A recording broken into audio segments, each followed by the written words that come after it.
বিদেশে যারা চাকরি সূত্রে যায় প্রথমেই তারা একটা গাড়ি এবং তারপর একটা বাড়ি কেনার চেষ্টা করে।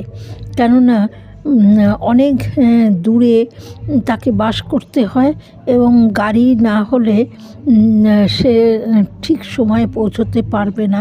তাই একটা যেমন করে হোক একটা গাড়ির ব্যবস্থা করে নেয়। তারপর আস্তে আস্তে এই একটা বাড়ির খোঁজ করে এবং বাড়ির জন্যে সে লোন পায় এবং লোনটা মাসে মাসে খুব অল্প সুদে শোধ করে দিতে পারবে যতদিন কাজ থাকবে ততদিনের মধ্যে। তাই অতটা গায়ে লাগে না। কিন্তু ওখানকার মানে বাড়িগুলো সব তৈরি করা এবং খুব আসবাবপত্র কিছু কিছু জিনিস একবার সাজিয়ে গুছিয়ে পরিপাটি করে রেখে দেয়। তারপর তো পছন্দ করে সেই সব বাড়ি কেনা হয়। এরকমভাবে ওখানে বাড়ি